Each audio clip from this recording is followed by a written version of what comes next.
Wow, my hair looks really terrible. Maybe I should change that background. How are you ladies doing? I'm fine. Great. Yeah. I feel like I don't think your hair looks terrible. I saw you, Kiki. Is that true?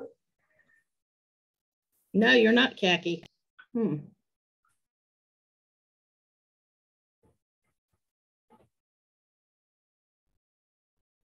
changing your name. Mary, I think Mary's going to try to see if she can get on. I think their internet's working again. Okay.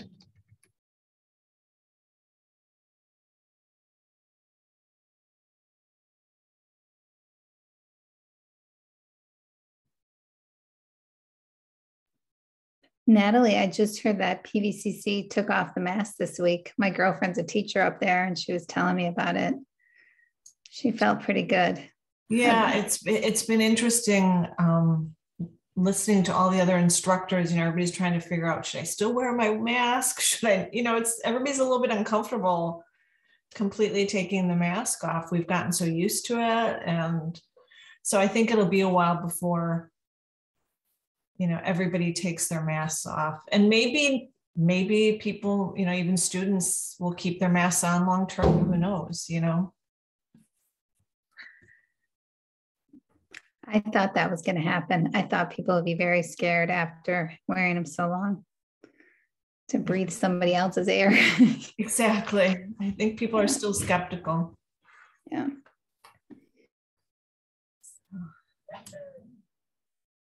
Hey, Khaki, I can't see who. We've got 3 attendees, but I can't tell who they are.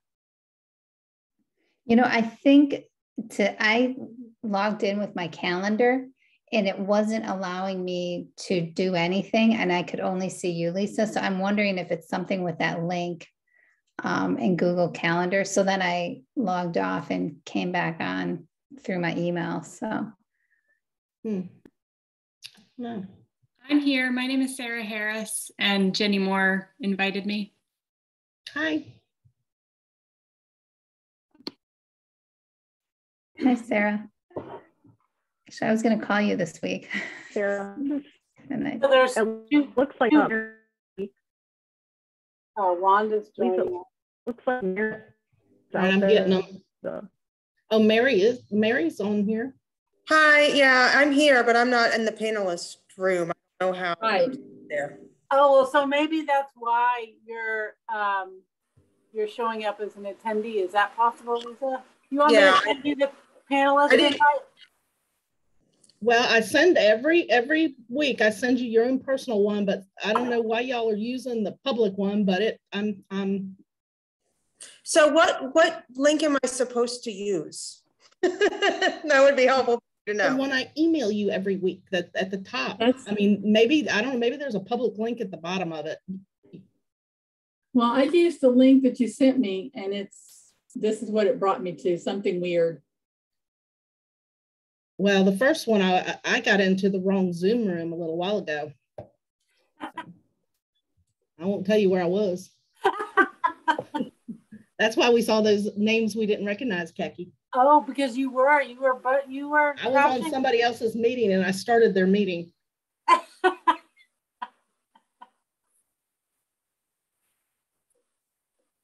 Maybe Zoom is getting tired too. I think it very well. Exactly.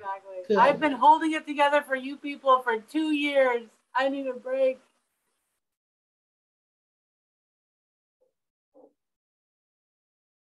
Okay, y'all are all panelists now, magically.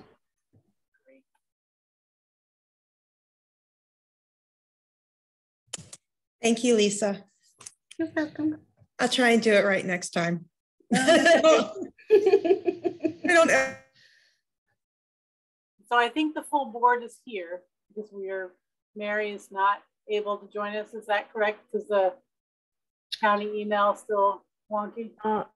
We think she is trying to join us and that email might be fixed. Oh, but she's not here yet. Great. Okay, good. Sorry.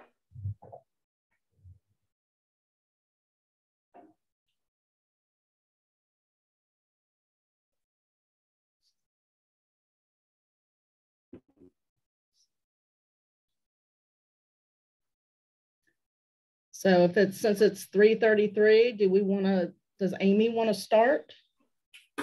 That's what I was just going to ask. Should we start the meeting and then as Mary comes, maybe should we skip the minutes maybe, or do we have, I think there's only 4 board members, right? Yeah, we have a quorum, so we can do the minutes. Oh, okay. Okay, so I guess we'll get started. I think they had a big, yeah. I'm sorry, what was that? I think you could start without her because they had like all the schools were out. So even that, she may still have trouble. So we'll just let her pop in when she can. Yeah. Okay, so I guess we call this meeting to order on March 15th for the Social Services Board. And I guess our first order of action, do we want to introduce ourselves? Are we still doing that? Yeah. Okay, so I'm Amy Lawfer, Ravenna District. And now I guess I'm vice chair, and I think I've been on here 3 years. Natalie, do you want to go next? Hi, I'm Natalie Dieter, Jewett District, and I'm new. This is my second meeting, so. Emily? I'm just going in a circle here. Perfect. I'm Emily Dodson, Scottsville seat, I think 6 months now. I was trying to do the math, but. All right, Wanda?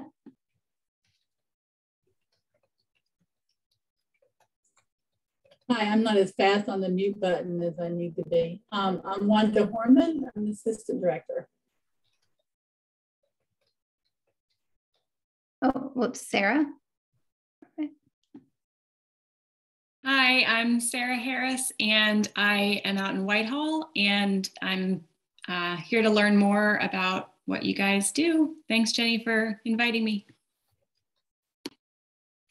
Great, and Mary? Hi, I'm Mary Stubbins, Deputy Director. Jenny? I'm to present the Whitehall District. Khaki? Khaki Dimick, Director of DSS.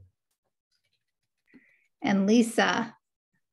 Lisa Jordan, Albemarle County DSS. All right, so we have our first order of business is to approve the minutes. Was there any changes? Did anybody have, did you have a chance to read them? Yeah, they seemed okay with me. Would anybody like to move to approve the minutes? I move to approve February minutes. Is that Emily? Yes, Emily. Is there a I'll second. I second. I'll second. Is that Natalie maybe? Yes. Okay. I can't see y'all, that's why I'm asking.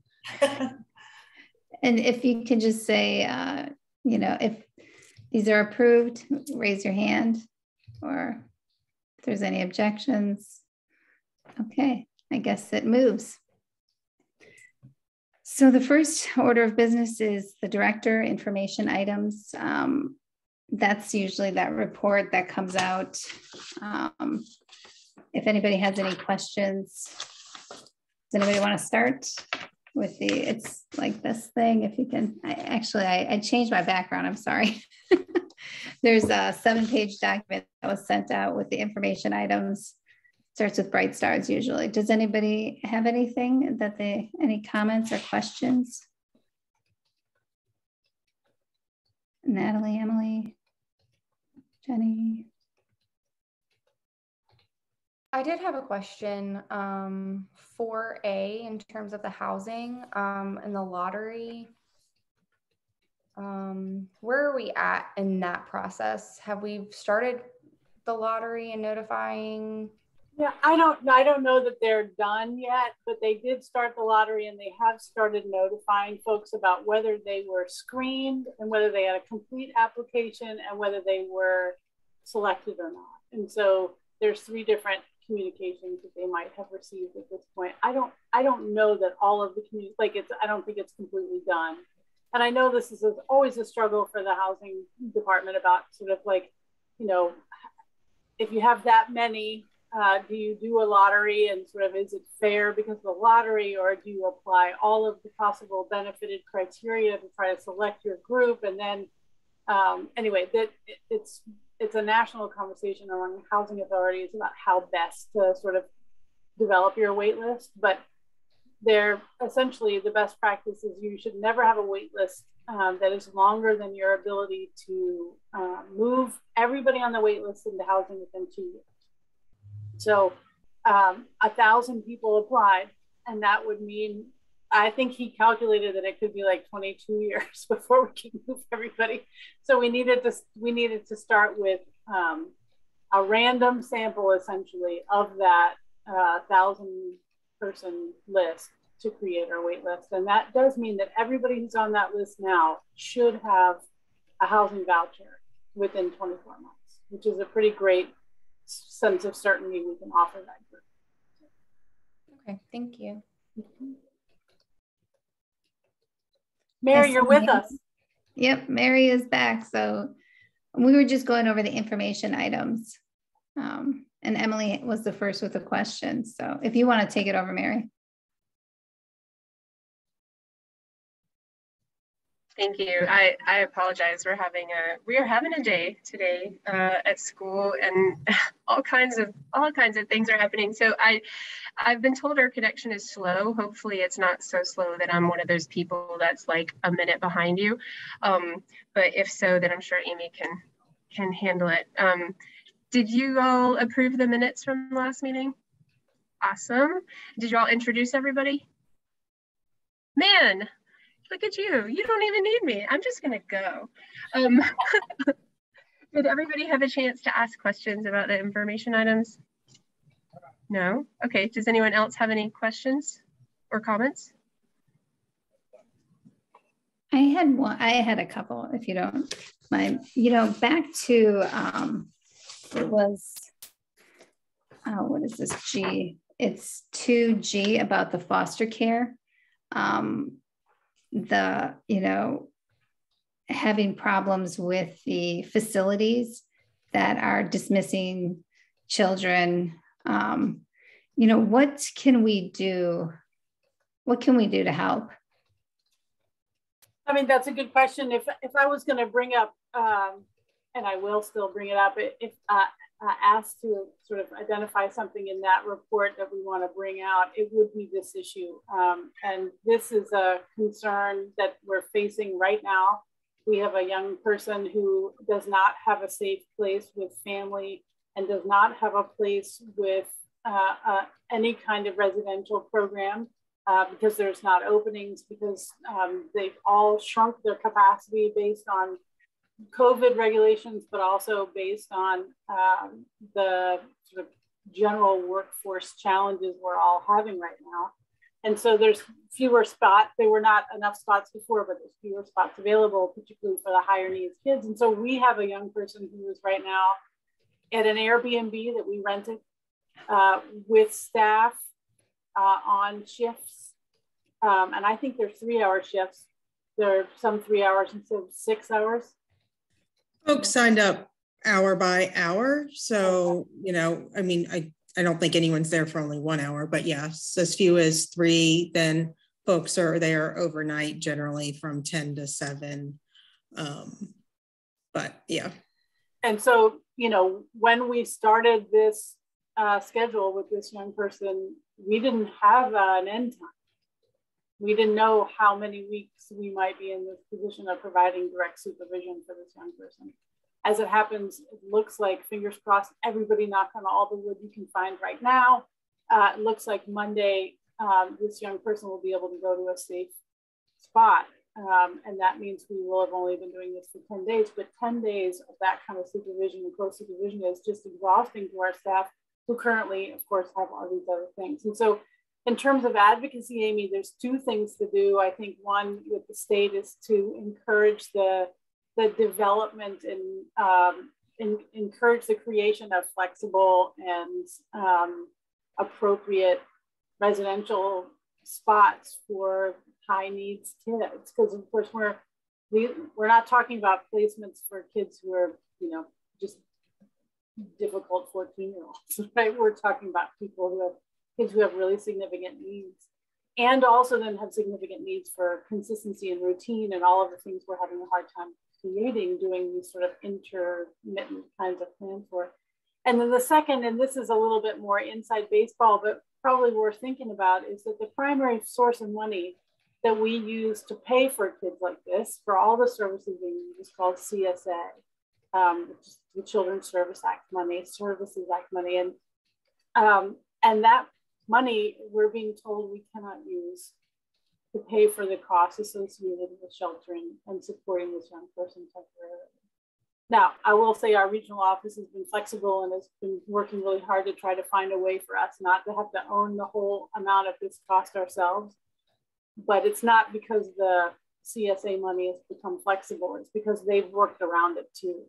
And so finding this issue of these kids being in local DSS custody essentially and not being able to find an appropriate placement is not something unique to Albemarle. Every single one of the jurisdictions is facing it. Now we have a pretty good source of local money, and we have a supportive context, and we have staff who are available. We have lots of good things around this that other smaller jurisdictions don't have. And so I just can't imagine how they're managing it. So there's two forms of potential advocacy. One is to get realistic about the use of that this is a real cost, and that this is also about safety and support for kids in need.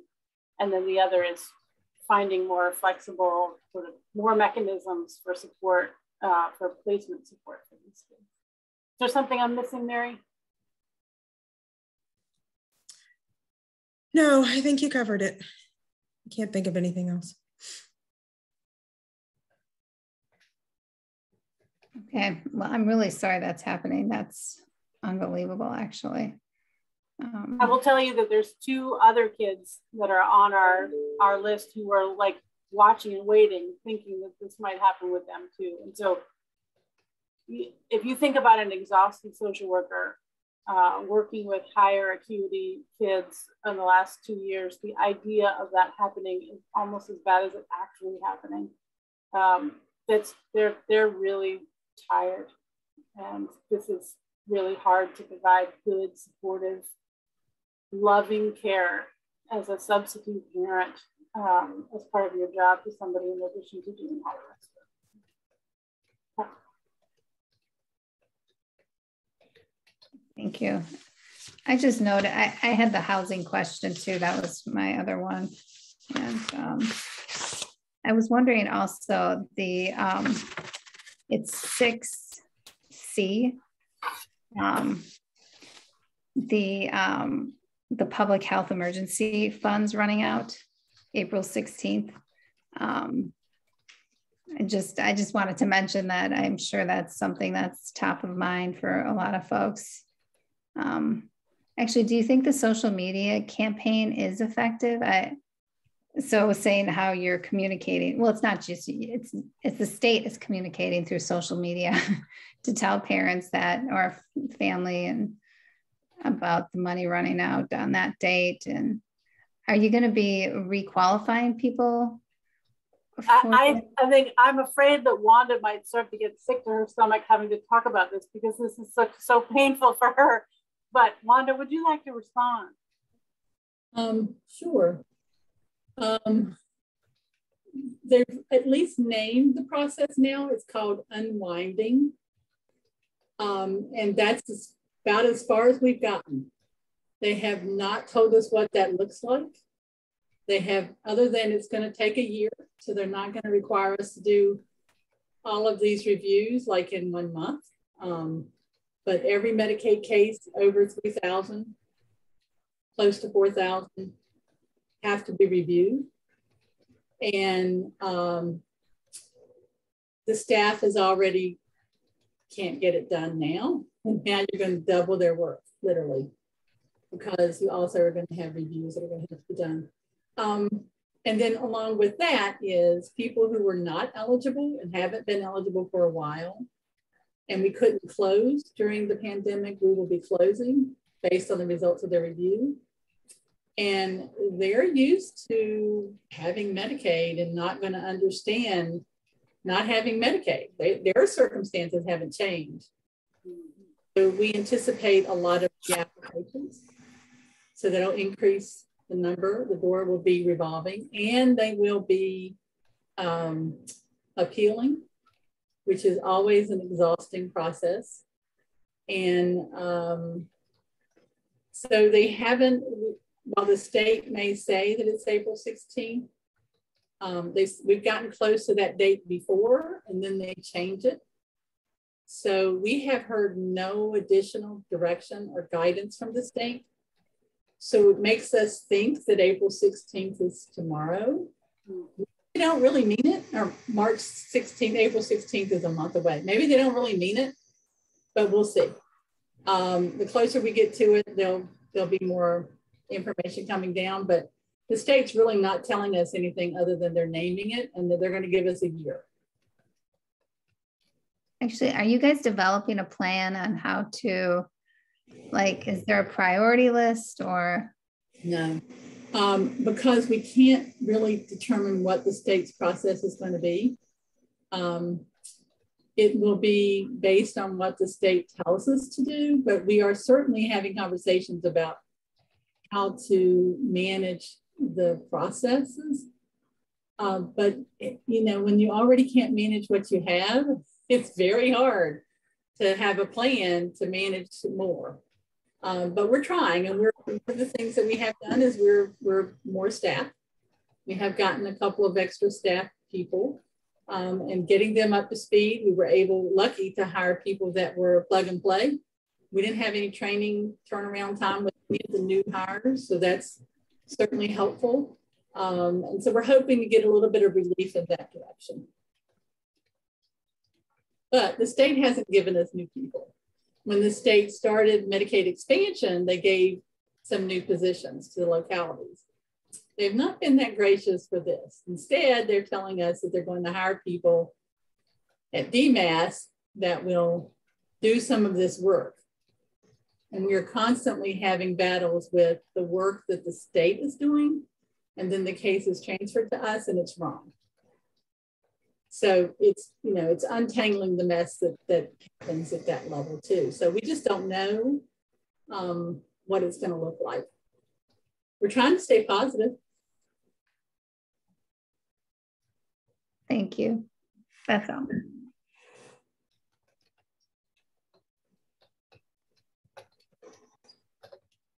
Does anyone else have questions about information items?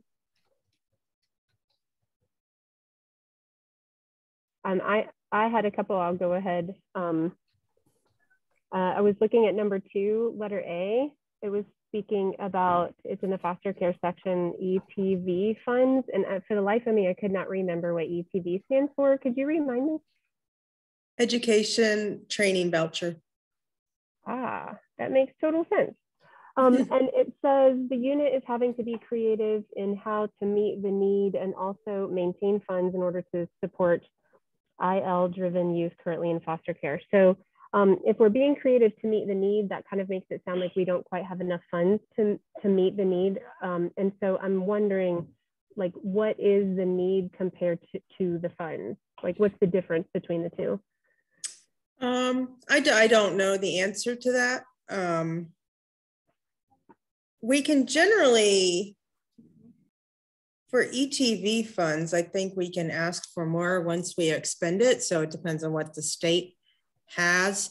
But I'm not sure where we are right now in terms of what we have and what we need. Okay, that's fair. If I guess if it was a big deal, or if we were like really, really far off, if there was like 10 times the need versus the money. Hey guys. Well, yeah, and I think what happened is because we traditionally, I think, get $5,000, and this money is to help support kids for like older youth, for training needs or something related to education for things like that. And we traditionally have gotten 5,000, and they more than doubled it during COVID, and now they've taken that back down to 5,000. So we were, I think, expending that 12,000 because we had a number of youth that could use it and needed it. And now it's gone back down. So how do we help these kids that we were helping financially that there's no longer money for? So yeah, but I don't know exactly what it looks like, but that would be my best guess. Is it was doubled and now it's back down to what it was. Yeah. Got it. Mm-hmm. Okay. I'm sorry, I'm looking at two computers. Another highlighted section that I had was in number 4, the Office of Housing, in letter B for Yardy Breeze, which is just a funny name to me. It just sounds like a Capri Sun or something. The new software program. So is that a subscription-based service where we had to add something, a line item to our budget, or is this actually just replacing something else we were already kind of paying for? How does this compare to what you used to do? It's yes. And so we had a service that we're paying for before that we'll let go. And then this service will take some of that. This service is more expensive than what we had before. And I don't know, I know what I approved for the purchase of the product, and I don't know what the ongoing subscription costs are and how they compare. I know our upfront costs were more significant than the previous plan, but this Yardy Breeze is again a purpose-built client software system for housing voucher systems, and it was specifically built to HUD specifications, which makes it super easy in terms of what it can spout out in terms of reports, both in the format and the content of what HUD would like. It also has the capacity to actually do direct deposit for rents and those kinds of things, which would be like a wildly advanced sort of system for us in the county. And we hope to get there. That would be kind of astonishing for us to get there. And this system would allow us to make those direct deposits and not have to go through clients and those kinds of things. And it would be pretty great. So it's worth it. I think the upfront, both financial costs and also staff training time, particularly because the data didn't automatically transition over from the past one. It's going to be complicated. So the first 18 months is going to be a little bit painful, but the directors or the program managers 100% convinced that we'll be very happy at the end of those 18 months. Good, thank you. And hopefully it will end up being worth the money, and we'll continue to use it, because I can't imagine trying to switch to a new system like this in the end of 18 months time, which again, it seems like that would be a lot of work. I will say that we used ARPA funds. So we used some of these one-time infrastructure investment dollars that came from the pandemic, the Recovery Program Act money to pay for this, which makes it a little easier to take that big of a bite. Yeah, thank you. And then there was just one short question, does not require a big elaborate response. It was in the section about topics and community partners that are participating. This is, in number 5, self-sufficiency team news, letter A, and it's the second bullet point. It says United Way on the topics of mixed delivery, early learning grants, and stabilization grants. I know what those grants are, but what is mixed delivery? I have no idea. Mary? I can take that one. So mixed delivery is a name that, well, it's a collaboration between the United Way, City of Charlottesville Public Schools, Albemarle County Schools, and Department of Social Services, City and County Department of Social Services. And what it combines grant funding with local match funding and child care subsidy funding in order to place as many children in preschool programs as possible for free. And so the mixed delivery piece of that is placing at-risk children in private high quality preschools that are then paid for through these grants, through child care subsidy, and a local match. Like, so Bright Stars kids that don't actually go to the public program, it's the same sort of demographic, except we're putting those children in private high quality preschools. So it's a funding stream really that pays for those kids to get high quality preschool in a private setting. Boy, that was a very long-winded answer. Sorry about that. I was talking it through. That was total external processing right there. Sorry about that. No, that's totally fine. You were geeking out on us for a minute. That's okay. So unless there are any other questions about the information items, that was all that I had. Anyone else? Okay, then I think that we could move on to the next item, which would be Khaki. You're going to take it away? Sure, I am. So we had teed it up to talk about our presentation tomorrow. Emily and I have met, and Emily is 100% confident that she's going to be able to represent this team with gusto, vim, vigor, all of the things.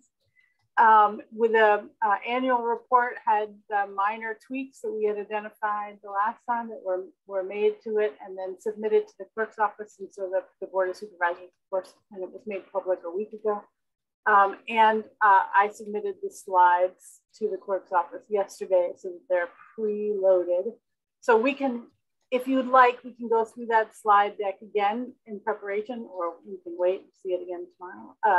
But I wanted to just sort of do a brief check-in on our presentation tomorrow and see what you guys would like to do around that. Ask questions, give advice, go through the slides, your call.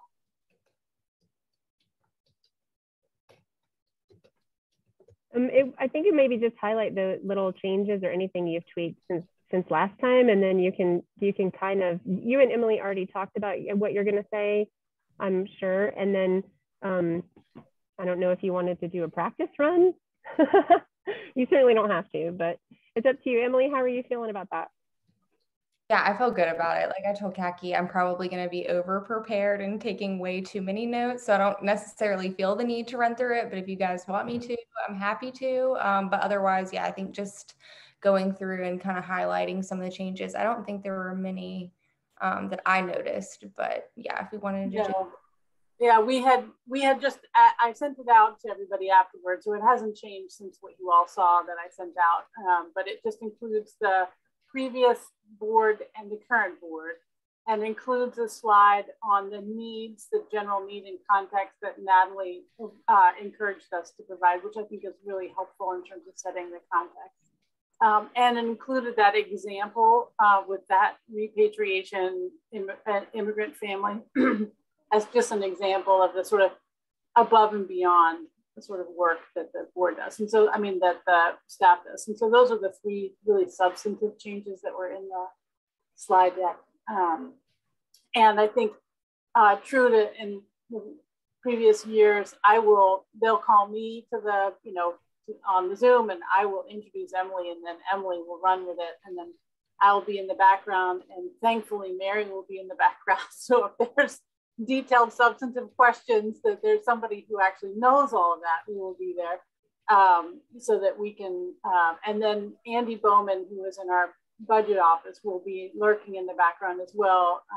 During our early budget work sessions, there have been some questions around the DSS budget requests and how much we needed, what all of those things. And so there's some prediction that one of the comments that will come at the end of the presentation is actually budget related. And so I suspect there'll be some interest in corralling that conversation so that it doesn't happen during the board, but happens at the budget work session, which is scheduled for Thursday morning at 8 instead. And so just so that you are collectively aware of that, I don't think it's intended to be a silencing strategy. I think it's meant to be a shepherding strategy. We have 3 hours of unscheduled time on Thursday morning, and they have a packed agenda tomorrow night. So, and we're scheduled to go on at just about 4 o'clock. So. Well, we have been talking about the budget, this entire presentation quite a lot. So unless any of the other board members have any things that they wanted to cover or see, I feel like we could go on to the next thing. Yeah, I see a lot of head nodding. Okay. Okay. Thank you. Thank you very much to Emily for your willingness. So I wanted to talk about the Community Resource Team Initiative. You may see it in the budget conversations. I think we casually mentioned this a couple of months ago, but didn't really talk more about it. But as you are no doubt aware, there's a national conversation going on around the way police departments respond to 911 calls for mental health related issues. Those are calls which are dramatically more likely to lead to a use of force by a police officer. Police officers spend at least 25 to 35% more time on mental health calls than they do on any other kind of call. Many police officers say no matter what kind of crisis intervention training they have, they're ill prepared to respond to a mental health call. And instead of looking at the mental health issue, they're looking at the behavior. This is sketchy behavior. This is scary behavior. This is erratic behavior. And then they're responding like police officers to the behavior, but not to the context or the need. And so they recognize that they're out of their depth around that. There's no 911 system for calling to say, I'm having a depressive episode and I'm feeling like I'm making a plan. And so somebody should come intervene. That's not the way that happens.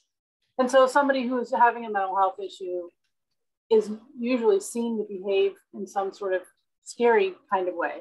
And scary can be physically violent. It could also just be weird, like we're not sure what to do with weird. And so a call is made to 911 for some intervention. And of course, they respond with a police response that it doesn't match what the call was actually for. So a couple of things. One, is that there's a pretty concerted effort in the state of Virginia to do crisis intervention training, CIT training, which is really to provide police officers with basic information around stress, around mental health issues, around what drug effects have on people, how people behave under like duress, what autism looks like in an adult person who's out of their routine, like all of the things that might that a police officer might encounter on those calls. And as the director of the Haven downtown, I will tell you that I would very specifically call 911 and ask for a CIT trained officer to respond, because those officers are dramatically different in terms of their capacity to understand what's happening, but also their willingness to spend the money the time to invest in understanding that context. They're not looking for the big intervention, they're waiting and trying to suss it out. So we know that that's a really effective tool, but we also have pretty significant turnover in police departments, and not everybody is CIT trained. And many people who are encountering use of force, including being shot by the police, are people of color having a mental health issue. And it's that compounded situation around not understanding the mental health dynamic and racism on top of it, really dramatically affecting very, very poor outcomes for people of color. And that's what happened in Richmond to a young man whose name is Marcus. And so there's a law in the state of Virginia now that's called the Marcus Alert Law that requires that there's some alternative response plan in place by localities to respond to mental health systems. And that sounds weird and loose and sketchy, because it is. It's not really sure. The law is not particularly sure of itself. It doesn't really know what it's asking for people to do. And it's not asking local governments to do much. It's asking the local community service boards to do a lot. And so that for us in Region 10, that means Region 10 is responsible for creating some sort of mobile crisis unit response team that responds to emergency call center calls around mental health. Region 10 serves 5 counties in the city. And that means you're not responding very quickly to something. If your mobile crisis team is in Earlysville and you get a call on the other side of Louisa, you're not responding in a way that is like a police officer responding to that. They will have a very important role to play, no doubt, but it's probably not the kind of response team. So Albemarle County Police some time ago was thinking, how do we respond differently to these calls? Part of what exists in our system of care for the state of Virginia is that if you have somebody who you think is at risk, in danger to themselves or others, either because of a mental health issue or an active suicidal issue, then you have to be, a police officer has to actually be in custody of that person until they get a bed at a hospital. So if they respond to someone who's suicidal, the police officer has to sit in the emergency room waiting for the intake, waiting for the assessment, waiting for the assignment of the bed, which in COVID times can be 3 days. And so now we have somebody who is having a mental health crisis, whose person is a cop, right? That's a mismatch, right, off the bat. And then we have a police officer who is not actually responding to community safety issues, who's sitting in a hospital waiting for hospital resources for somebody who's in crisis. And so it doesn't work. It's a bad match. And so the police are thinking, how can we impact that? And the police were thinking, how can we decriminalize our response to mental health? And so we were asked by the county executives to think about what that system might look like. And certainly Phyllis was involved in this conversation for at least 18 months before I joined. And so what this budget reflects is a request for a community response team that includes a police officer, a firefighter, and a supervisor, human services supervisor. So a social worker with great human services sort of connections and skills in the community. And so this team will operate as a team. They will be probably based in the Region 10 Women's Center. And so the Women's Treatment Center, which has not been getting referrals, has not been able to sort of manage to operate itself like a treatment center, both originally because of COVID issues and now because of workforce issues. And so it's a space that's available to serve as an alternative spot for this kind of team. And this team will then respond to calls that it gets through the ECC system that are mental health related, and we'll wing it. I mean, we're going to figure it out as we go along. Like, what does that mean? How do we get a 911 operator to assess this is a situation appropriate for this team or not? And this team will then approach a situation and say, it looks like there's this public safety issue. And so the police officer will take the lead. Or this looks like there might be a medical concern. This could be an overdose that looks like bad behavior.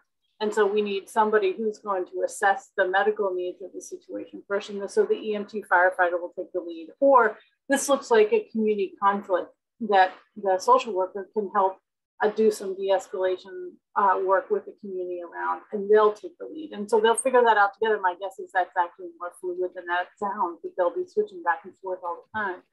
And then we'll learn what the appropriate response is, where we do well, where we don't. I'll tell you right off the bat, I think that we're gonna be able to demonstrate fewer people get transported to jail, fewer people get transported to the hospital. I also am really worried that a team like this is only as effective as its capacity to connect somebody in need to an actual sustaining resource in the community. And I'm worried we don't have enough of those.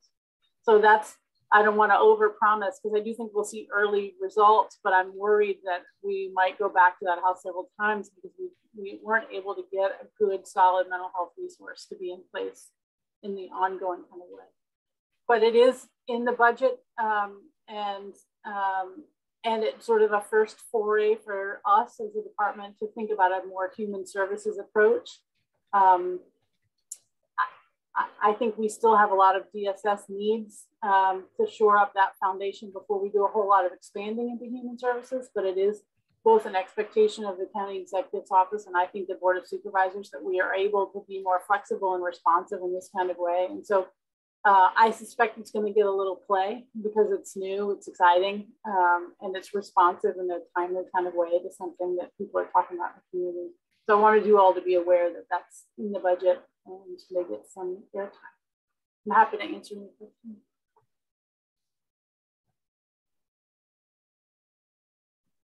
What I should probably know this, but what was the amount in the budget that you were asking? for this? Well, it turns out we had all these school resource officers that got decommissioned. And so the police department was very clever and didn't let those positions go. And so they held on to them. And so they already have 3 positions that can be repurposed for this.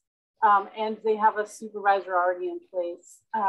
We have that it would include 1 firefighter EMT, and then it would include 1 DSS or human services supervisor in a position. And I think it was $143,000 for staff. And then there was a separate request from the fire department for a fancy car with lights. I don't know what we're going to do with that car with lights. But we'll be able to have a radio, you know, all the things you need to be connected to ECCs.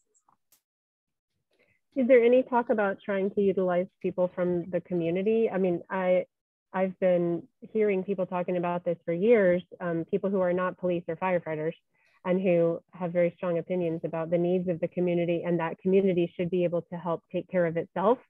They sometimes are distrusting of government services, distrusting of law enforcement in general. And I think that especially in a community as connected and as rich as this one, that there are people who have skills, in particular in recognizing people in crisis and working with people in crisis, who aren't officially like employed in that position. But I mean, have they ever considered a volunteer also to be part of the team, or a volunteer squad? Because we have a volunteer rescue squad who are allowed to provide medical care. So what about a volunteer mental health squad? Yeah, that's interesting. We had not considered a volunteer mental health squad, but I love that direction. We have talked about having this be a human services position, which would allow us more flexibility in the hiring than if it was somebody who's a DSS supervisor. That does allow us some flexibility in terms of hiring somebody with some practical lived experience, and that's what we would certainly seek. We also talked about doing the second year of this project. Let's say we survive the second year, then adding a peer support person into that team, very intentionally based on somebody with lived experience for both criminal justice, mental health systems. I want to say that that this will be a very new way for both the police and the fire department to interact with the community and respond. And so I'm excited about it, but it also is going to be different for folks who are used to being the boss and having the authority when they show up in the space. But this is going to be a much more curious, assessing, asking questions, sort of one down kind of role, and it will take us a little while to get there.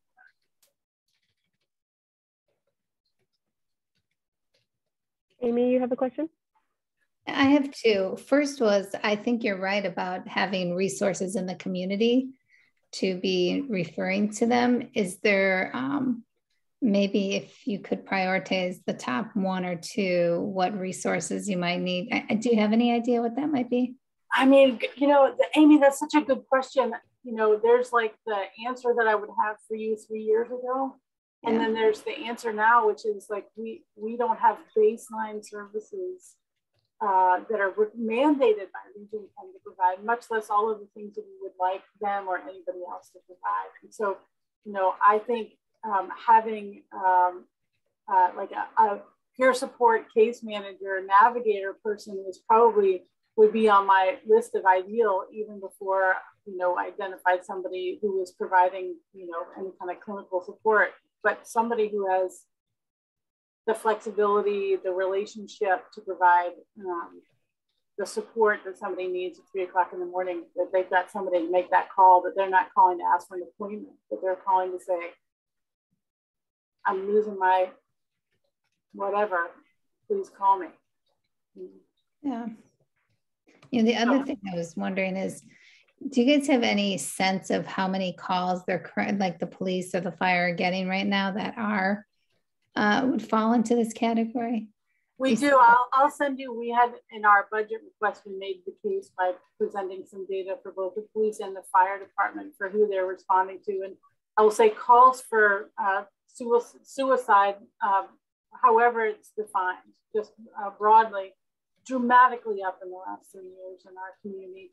And the same with overdose calls. And so we continue to have a low rate of opioid overdose in our community compared to other places, but we see an increase in those calls, pretty significant.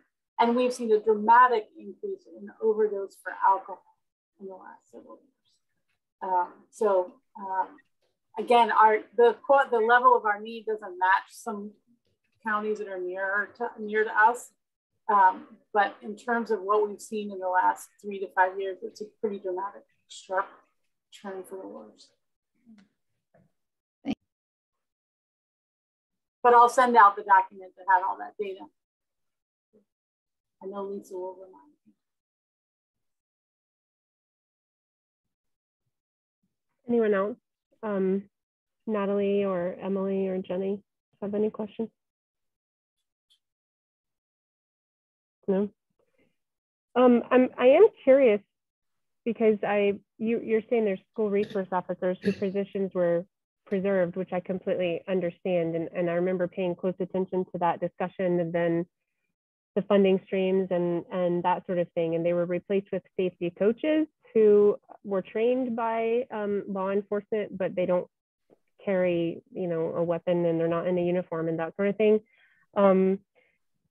Like in the schools, we talk about how with the kids to keep in mind at all times that these are children and these are kids, and that behavior is communication. And so when we find ourselves being reactionary, that we need to identify what is the need, what's the unmet need of this child, instead of focusing on the fact that they just broke something because they're so angry. And I think even adults, we need that kind of attention too. And I guess when I get a little bit worried, because in a team of 3, I could see there becoming a power struggle where a law enforcement officer might say, "But they're breaking a law right now." And the mental health counselor might say, "Sure, they are breaking a law right now, but they are also in a mental health crisis. So therefore, we would like for you to," like, whose discretion, who's going to be the top dog? Because the police are the ones used to making that decision. And there are many times in the schools where we actively make a choice that this doesn't deserve a punishment or necessarily a consequence because of the situation and the context and what are the needs of the child that are not being met. And it feels very responsive and it feels very restorative when we're talking about doing it with children. But I have heard a lot of people act very skeptical when we talk about doing that with adults.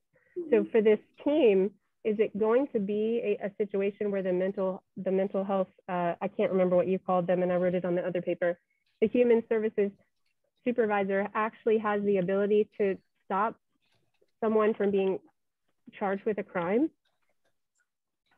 Well, I think you've gone right to the crux of the matter, ma'am. And I think we're going to learn.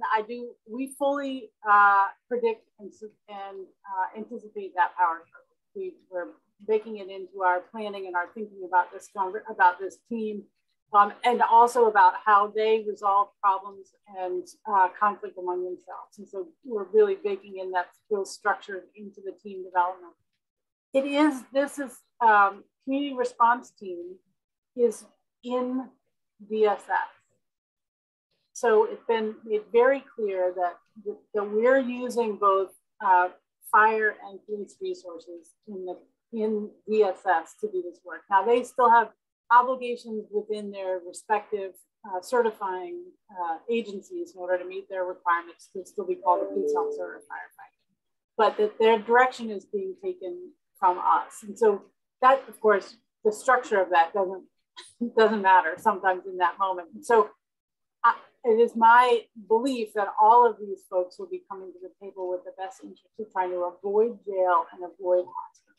And so if you start with that principle, then I think we answer a lot of those questions. And for us, the question I ask is, whose needs are being met by your behavior right now? Are you meeting your own needs for power? Are you meeting your own needs for some sort of action? Or are you really staying focused on the person that's in front of you? And I will say that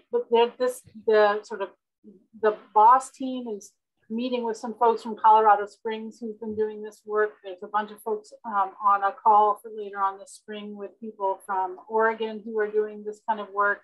There's a bunch of calls to both a very small team in Richmond and then also in Atlanta really trying to find out how these interdisciplinary team dynamics have worked in other places, where the pitfalls are, what happens when the person with the gun says, I'm the one in charge, how does everybody respond, like those kinds of things, so that we're going into this as with eyes wide open as possible. And not to be crass, but the police chief, the fire chief, and I have agreed at some point we're going to piss each other off, and we're going to have to figure out how to manage that. And not just our team, the members of our team, but us individually. And so I think that bodes well that we're able to sort of predict some conflict and then try to figure out how we'll work through it when we get there. And I think part of that for me, Mary, is also managing community expectations. This is not going to be some sort of magic anything. And it's not a cost savings. This is actually a cost measure. It's going to cost money to do this. And it's possible that this defers or delays deepened costs in other systems at some point, but we can't be sure of that. And so we need to talk about this as being good for human beings first. Yeah, and the closest area that is, or region that is also doing this would be Richmond, geographically. Yeah, Richmond has a very prescribed team. It's not clear to me under what circumstances they go out, but there is a team in Richmond. And then this team in Atlanta is actually, there's no police officers involved in the team in Atlanta. They're social workers who are in t-shirts, and they're authorized to, where the police make referrals under certain misdemeanor situations. You think about like status crimes, like somebody who is homeless and loitering or sleeping in a park or those kinds of things. Instead of the police officer making the charging language, they make a referral to this team, who then is authorized with both resources and relationship building capacity to try to intervene and do something different. That is tricky too, because of course, housing is the solution to homelessness. And if they don't have enough housing units, there's just sort of recycling the conversation again and again. So I'm sensitive to us getting there around the mental health resources. And then what do we do? If we're in need, we have a lot of people who need a specific service. And if they don't get it, that means they go to the hospital or they go to some escalated sort of response. Thank you. Did anyone else have any questions about the community response team? Does anyone want to make one up just to make me feel better? Because I always feel like I ask too many questions. I was going to just say, I think it's a great idea. And I think it's going to be a wonderful learning opportunity for this community to see how that works. I think it has so much potential. So I'm really glad to hear that you're doing it. It seems really timely, and I hope you report back as things evolve and unfold. So sure will. Yeah. Yeah, I agree. I absolutely predict there to be plenty of challenges in terms of just figuring out, the best approach. And yeah, Mary, I'm glad you brought up those points, because I hadn't even thought about that. I had considered, as if I'm thinking of somebody in the community who is experiencing a mental health crisis, how is a uniformed police officer showing up to the scene? How is that going to be interpreted? How is that going to be perceived? So, I'm sure that's something that we're already thinking about. No uniforms. So they don't wear uniforms. Great. So right off the bat, they don't. They're going to wear t-shirts and jean jackets, like it's what they call a soft uniform approach. I love it. That's great. I mean, yeah. And I think hopefully this is also going to spark some conversation just in general in terms of how we respond to mental health, how we respond to crises within the community. So yeah, just looking bigger picture. I hope this just sparks conversation just across the board. Yeah, and I agree. I think it's super important. I'm glad we're having these conversations, and hopefully, we have good outcomes, can work through some of the challenges that I'm sure will come up, but it's great that we're doing it. I love it.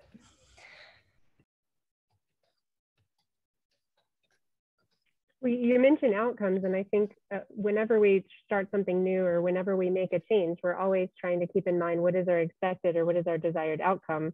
And I hope people understand that that our desired outcomes may not be what they think they are. It doesn't necessarily mean that we're looking for arrest numbers to go down right away, or it doesn't necessarily mean that we reach a certain number of visits or calls or whatever right away. I think like the program is probably going to grow and change over time, but I think that as long as our outcomes and our goals are human-based and are rooted in the care of other people and meeting their needs, then that certainly is more important to me than numbers on a chart and how many dollars we save, whether we save any or end up spending them, you know?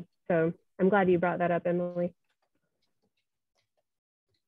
Well then, if no one else has anything else about the community response team, then we will move on to business from the board.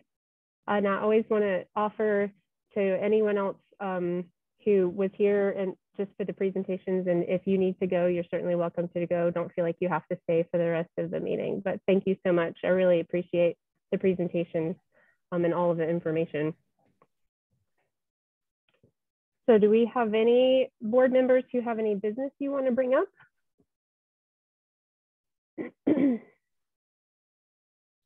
Jenny, did you already introduce our guest?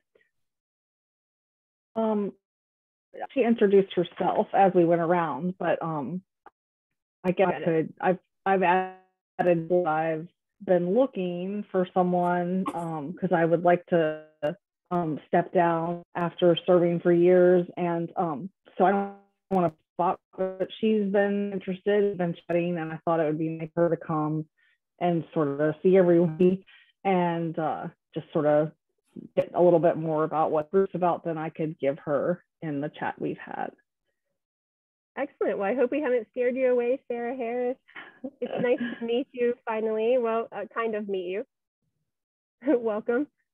Yeah, no, thank you. I'm interested in this for a number of reasons. I have a background as a kindergarten teacher, currently work at Wild Rock, which is the Nature Play and Discovery Center, serving a lot of kids in our community. I'm an advocate for equity and inclusion in ACPS. And yeah, my goal is to advocate for kids, and that's what you guys do. And so I would love to be a part of this. Thank you. I had made a couple of notes that from last time we were going to be looking for information about the public postings of our meetings. Kathy, did you get that info? I did. So we are actually required to publish our agenda 4 days in advance of the meeting. And so a lot of public bodies just do that for 7 days in advance because they know, A, they're going to make sure that they meet the requirements and they're going to give their bodies enough time to do the reading. So for us, that could mean giving it to you 4 days in advance and probably to meet the requirements for FOIA, it means publishing it. So we already, we could not find a spot in county government in which we weren't listed as a public meeting that you could have access to. We found it everywhere we looked. It doesn't look like Sean Tubbs grabs this meeting when he publishes his list of county meetings for people to go to.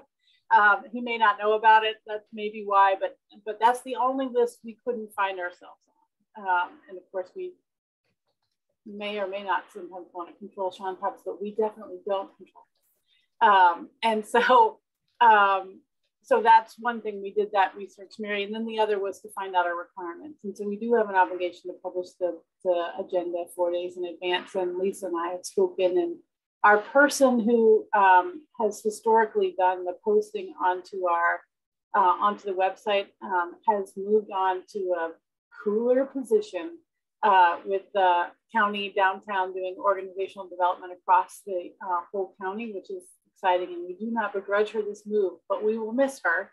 And so it means we need to find somebody internally who will have that sort of permanent assignment. And we don't have that yet, but we will, now that we've notified our bosses and the attorneys that we were out of compliance, you better believe we're going to work to be in compliance going forward.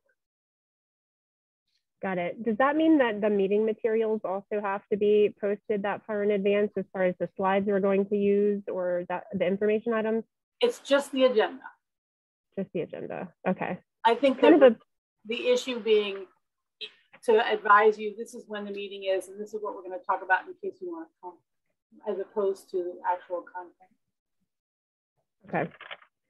I did see that Sean had it in his community engagement letter. He did have our meeting because he does like what's happening throughout the week on Sunday, and it was listed. So now great. we made the big time.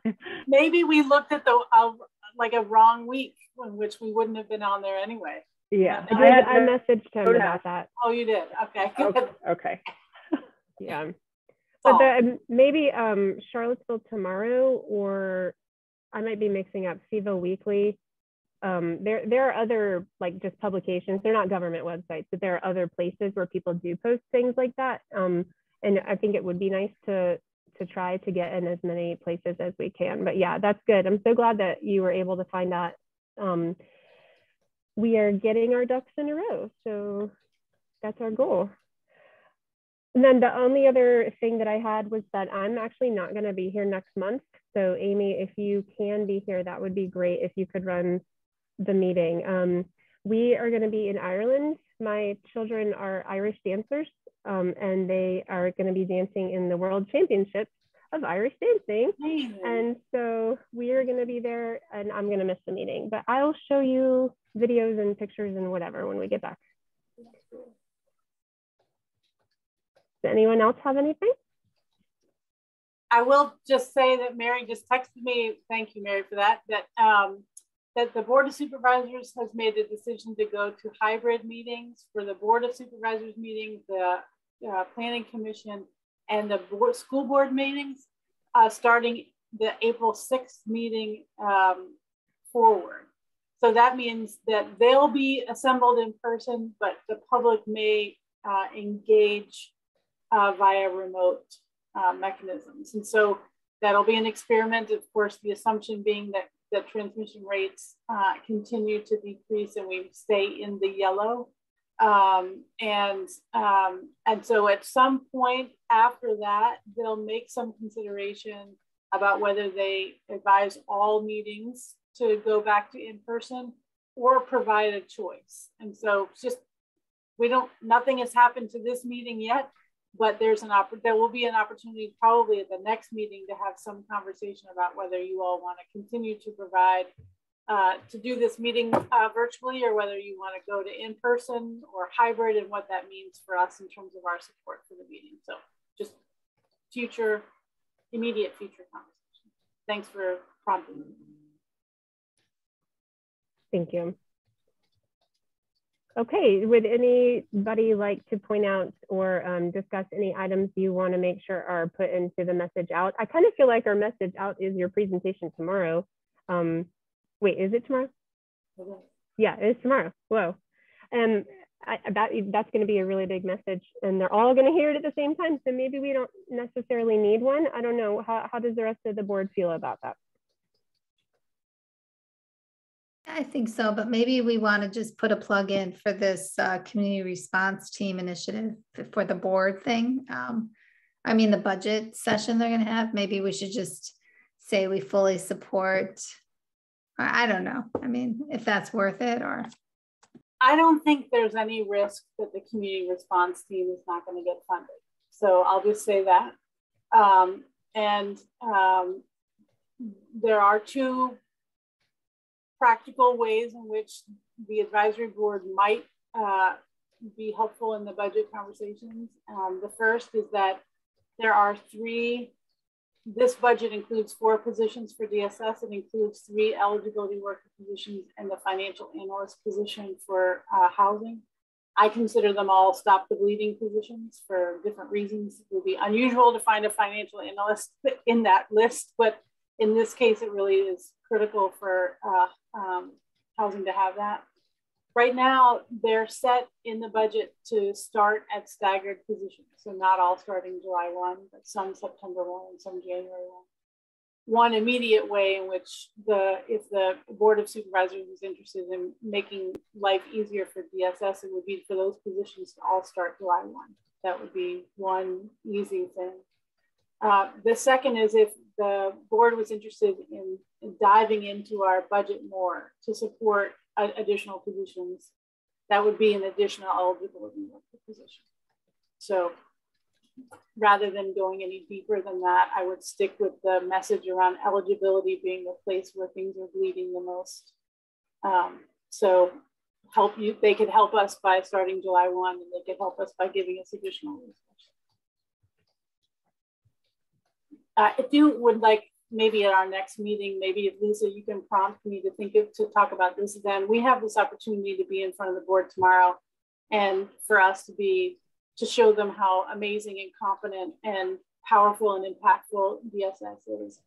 It is a message that a theme that I hear in the DSS that the staff don't feel recognized or valued or seen, and that's, I think, true. Like in the world, like it's hard for people to see the work that social workers do. It's generally interpersonal. It's generally quiet and private, and we don't talk about it at cocktail parties. Like, you know, and if you do, people walk away from you. And that's true for the Board of Supervisors too. They don't get to see the amazing work. They do get to see great pictures of people and facilities moving mountains of snow. And they do get to see police officers pulling Clydesdales that are stuck in a ditch, right?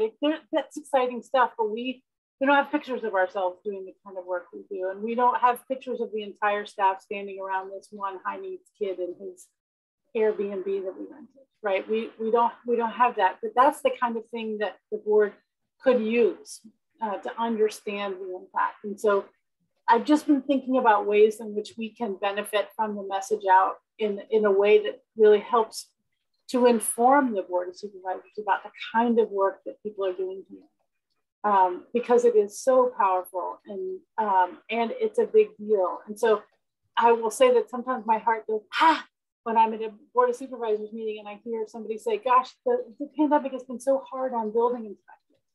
And I think, yes, that's probably true. And we should support the building inspectors, but also what about the social workers? And so anyway, I just would like us to think about that, about how we can keep that on our minds, about our message out, and be more illustrative maybe in what we're saying about what work is being done here. Yeah, I agree. I mean, we need to utilize our personal connection to our board member as much as possible. I think we need to get to know them and have them get to know us as people, because when that relationship is strong, then they'll trust us and they'll listen to what we say. Whereas if we're just someone who sends them a few factoids or, you know, is always only talking to them when we want something, I think that kind of doesn't help our case here as a board member. Thank you for that, Kaki. I think you're right. If you want to condense it into a blurb and just shoot us a reminder or whatever, but I did make a note that those 4 positions are stop the bleeding positions. That's a really a really great way to refer to it, to help them understand just how important that it is. To clarify, you want us to tell them about that before tomorrow?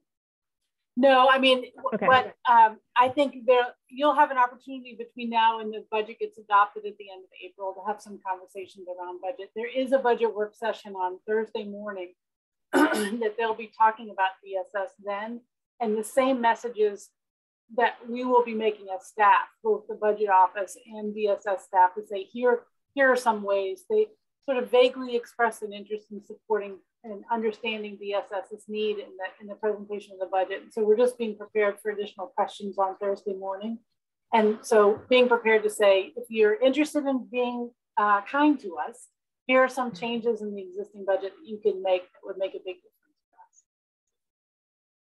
for us. Okay. Thank you. Thank you. All right, unless anyone has anything else, I will remind you, your next meeting is going to be April the 19th. We're still going to be on Zoom. And that meeting will be run by Miss Amy Luffer. She charges $50 a meeting, just so you know. Amy, you would be so rich. You're at so many meetings. Yeah, that's true, by the way. Otherwise, it was great to see you all. I hope you have a great month, and this meeting is adjourned. See you later. Thank you.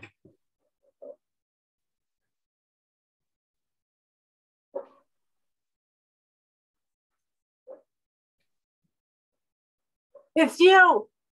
It is me. Was I meeting to Mary and them over the Zoom logins? No, not at all. No.